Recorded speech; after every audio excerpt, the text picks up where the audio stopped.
Hello, কি করছো রফিক? বাসায় যাই। আর আমি কি করছি শুনবা না? বলো। আগে তো ঠিকই নিজ থেকে শুনতে চাইতা। আমি কি করছি, আমি খেয়েছি কিনা, আমি ঘুমিয়েছি কিনা, আমি পড়তে বসছি কিনা। তুমি আগে তোমার সাথে আমার সম্পর্ক ছিল, প্রেম ছিল, একজন আরেকজনের পাশে থাকতাম। তো এখন তো ব্যাপারটা সেরকম না। তুমি তোমার পথে, আমি আমার পথে। আমি কষ্টে থাকবো আর তুমি ভালো থাকবা তা তো হবে না রফিক। কষ্টে থাকলে দুজন একসাথে থাকবো, ভালো থাকলে দুজন একসাথে থাকবো। তাই আমি একটা সিদ্ধান্ত নিয়েছি। কি সিদ্ধান্ত? তুমি 15 দিনের মধ্যে তোমার বউকে ডিভোর্স দিবা। কিভাবে দিবা আমি জানি না। আর 16 দিনের মধ্যে তুমি আমাকে বিয়ে করবা। মানে কি বলো তুমি? আমি যেটা বলছি সেটাই। এটার এক চুলো এদিক সেদিক হবে না রফিক। তুমি যদি এটাই চাইতা তাহলে 1.5 বছর আগে ব্রেকআপটা কেন করলা? তুমি তো আমাকে ছাড়াই সুখে থাকতে চাইছিলা। তুমি কেন বুঝতেছো না? আমি ভালো থাকতে চাইছিলাম কিন্তু আমি ভালো নাই। উল্টা তুমি ভালো আছো। আর এটাতেই আমার সমস্যা। তোমার ভালো থাকাটা আমার সহ্য হচ্ছে না। তোমার হাতে সময় মাত্র 15 দিন। আর না করলে? আর না করলে আমার ছবি ব্লার করে দিয়ে আমার কাছে তোমার আর আমার যেসব ভিডিও আছে না সব আপলোড করে দেবো। কি ভিডিও আছে তোমার কাছে? তোমাকে কি তা বলবো নাকি পাঠাবো? পাঠাই? পাঠাও, দেখি তোমার কাছে কি এমন ভিডিও আছে। পাঠাও, এখনই পাঠাও।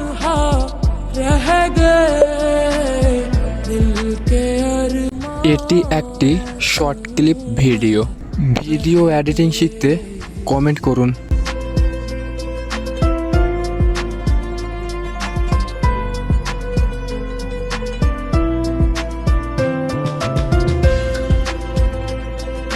এটি একটি short clip video. Video editing শিখতে কমেন্ট করুন।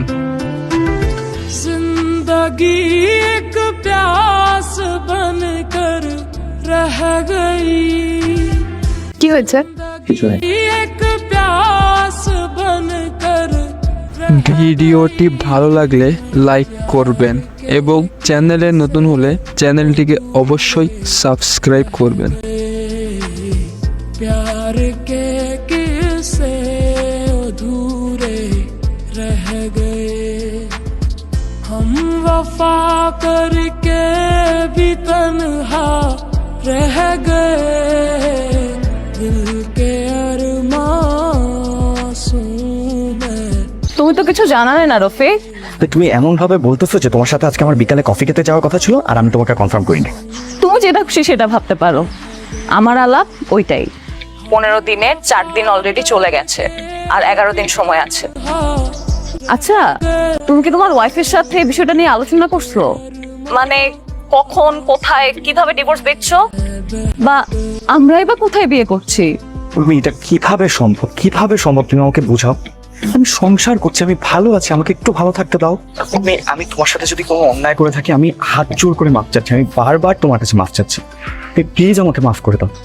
আর শোনো, আমার ওয়াইফ আমাকে খুব ভালোবাসে, আমিও খুব ভালোবাসি, আমি ভালো আছি। প্লিজ আমাকে ভালো থাকতে দাও, প্লিজ। তোমার এই ভালো থাকাটাই তো আমার সহ্য হচ্ছে না।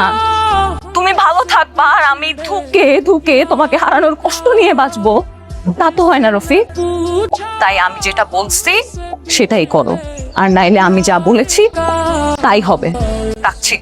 তুমি से लगा कर তো বন্ধুরা, আপনারাও চাইলে এই ধরনের ভিডিও বানিয়ে ইনকাম করতে পারবেন। ভিডিও এডিটিং শিখতে কমেন্ট করুন এবং আমার সঙ্গে সরাসরি যোগাযোগ করার জন্য মেল করুন। আমি আপনাদেরকে ভিডিও এডিটিং শেখাবো আমার সেকেন্ড চ্যানেল, যার লিংক নিচের ডেসক্রিপশন বক্সে দেওয়া আছে। ওখানে একটা কোর্স লঞ্চ করেছি যেখানে বেসিক থেকে অ্যাডভান্স লেভেল পর্যন্ত ভিডিও এডিটিং এর সম্পূর্ণ কাজ শেখানো হবে। তাই দেরি না করে সেকেন্ড চ্যানেলটিকে সাবস্ক্রাইব করে রাখুন এবং আপনারাও এই ধরনের ভিডিও বানিয়ে সোশ্যাল মিডিয়ায় আপলোড করে ইনকাম করুন। ধন্যবাদ।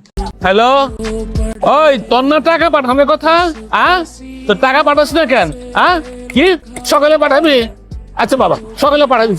আচ্ছা ঠিক আছে, রাখি। हम वफा करके भी तन्हा रह गए। আপনি কি আপনার বউরে কোনোদিন ডিভোর্স দিয়েছেন? ও 3টা, যেটা আছে এটা 4 নাম্বারটা।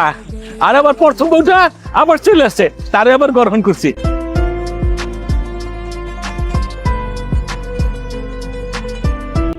কি কারণ দেখায় ডিভোর্স দিয়েছেন? আরে গরিব হবার কারণ কি?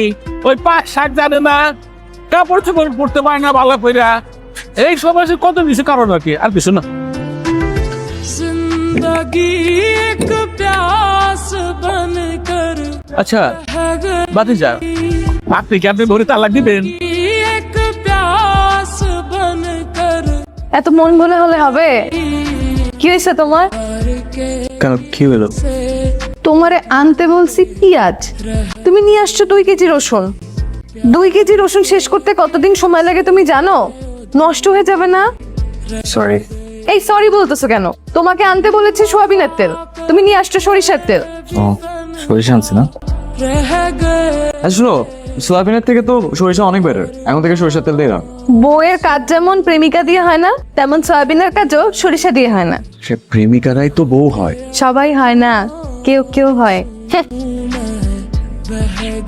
কি হচ্ছে? हम वफा करके কথা বলছো ম্যাডাম? तन्हा रह गए আচ্ছা নাদিয়া, তোমাকে তো আমার এক্স উর্মির কথা বলেছিলাম, তাই না? বলেছিলে তো। ও কদিন আগে আমাকে ফোন দিয়েছে। বাহ, এক্স ফোন দিলে তো খুশি হওয়ার কথা, তুমি এরকম দুঃখ পাচ্ছ কেন? ও আমার জীবনে আবার ফেরত আসতে চায়। মানে মানে ও তোমাকে ডিভোর্স দিতে পারবে। বাহ, তাহলে তুমি আমাকে ডিভোর্স দিয়ে দাও। पूछा তা তুমি কি বলেছো? আমি বলেছি এটা কখনোই সম্ভব না, আমি আমার বউকে নিয়ে খুব সুখে আছি, আমি আনন্দে আছি, তোমাকে নিয়ে থাকতে চাই। তো উনি কি বললেন? प्यार का এই সুখটাই নাকি ওর সহ্য হচ্ছে না। सीने से लगा कर रो আচ্ছা, তুমি কি করতে চাও? আমি তো তোমার সাথে থাকতে চাই, से তোমাকে নিয়ে আমি আমার সারাটা জীবন কাটাতে চাই। रो पड़े আচ্ছা ঠিক আছে, वफा करके তোর সাথে কথা বলার কি দরকার? ওকে ব্লক করে দাও। ব্লক তো করা যাচ্ছে না। ব্লক ব্লক কেন করা যাবে না? তুমি আমাকে ফোনটা দাও, আমি এক্ষুনি করে দিচ্ছি। আরে বাবা, ওইভাবে ব্লক করতে হলে তো আমিই পারি। তো এটার মাঝখানে আবার কিন্তু কি? ও আমাকে একটা হুমকি দিয়েছে।